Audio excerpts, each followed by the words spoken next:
Are the Duke and Duchess of Sussex royals or celebrities? That is the question now being asked around the world following the couple's major website rebrand and the suggestion that Prince Harry should come back into the royal fold to lend his hand amid the King's cancer diagnosis and treatment.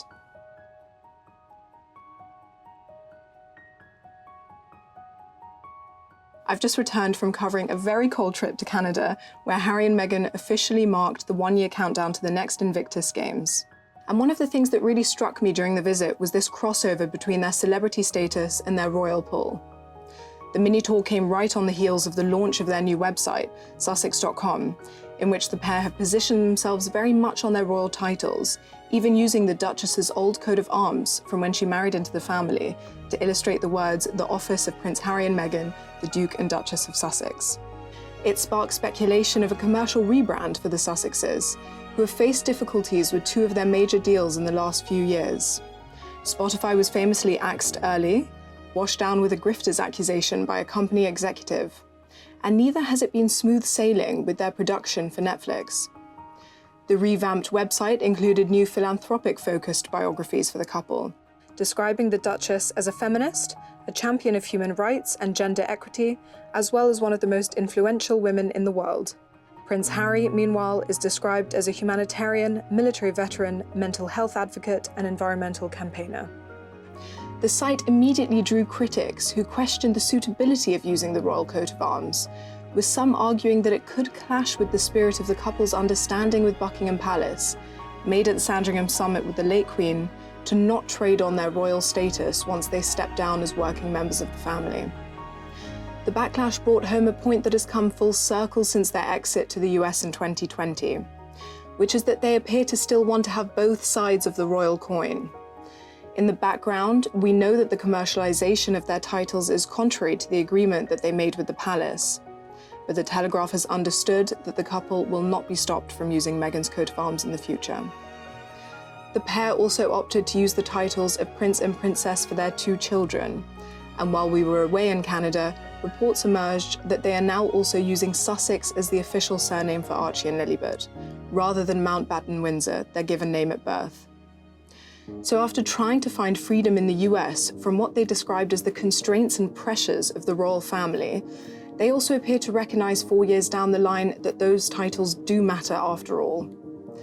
In an interview with American breakfast television show Good Morning America while in Whistler, the Duke even suggested that the King's diagnosis could have a reunifying effect for his family, which was seen by some as a tentative reopening of the door. Throughout all these families, I see it on a day-to-day basis. The strength of the family unit coming together. He was later reported to have told his friends that he was willing to come back and take a temporary working role in the family while his father is ill.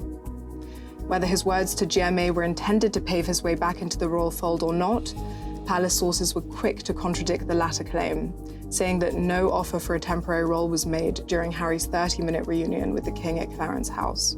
It is understood that there is no way back for the Duke, as the terms of the Sandringham summit, as agreed between Prince Harry and his late grandmother, father and brother, still stand, and they rule out a half-in, half-out approach to monarchy. So the question then remains of what the couple's future ambitions are, and where this rebrand positions them. In Canada, they seemed as distant as ever from the royal health crisis unfolding in London.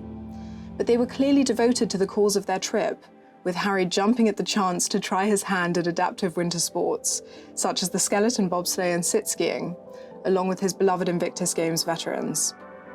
We know the couple are immensely proud of the commendable legacy of Harry's Games, hosted to support wounded or sick military personnel around the world.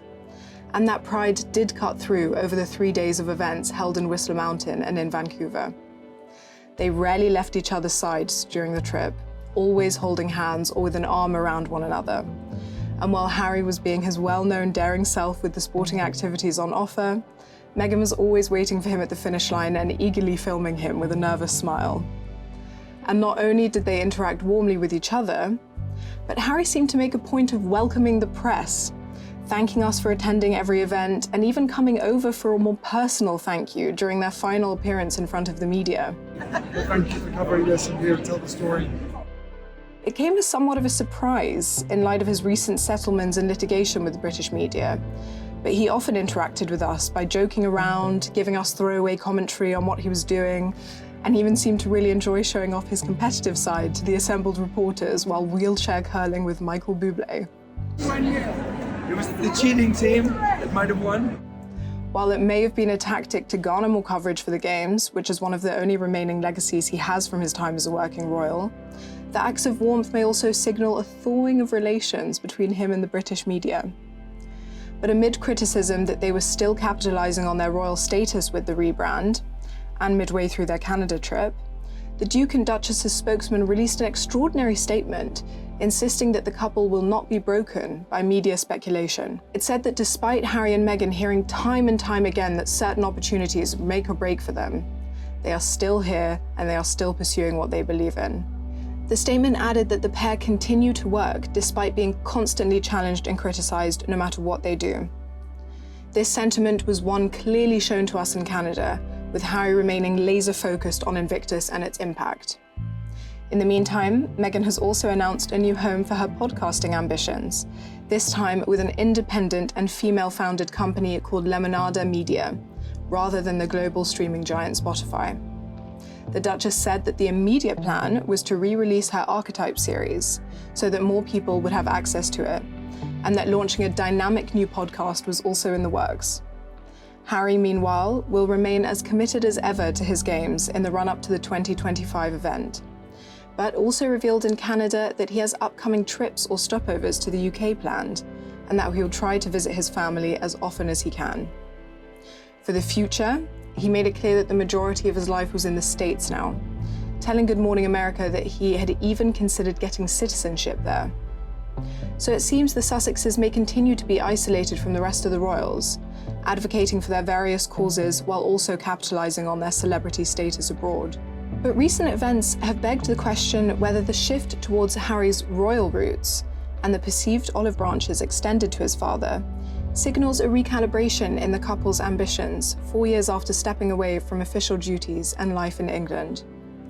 Could they have woken up to the fact that royal star power eclipses mere celebrity?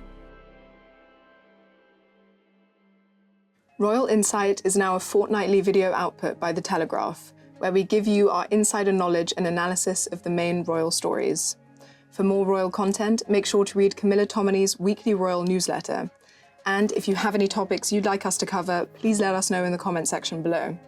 Please do visit our website for more royal stories, news, and analysis.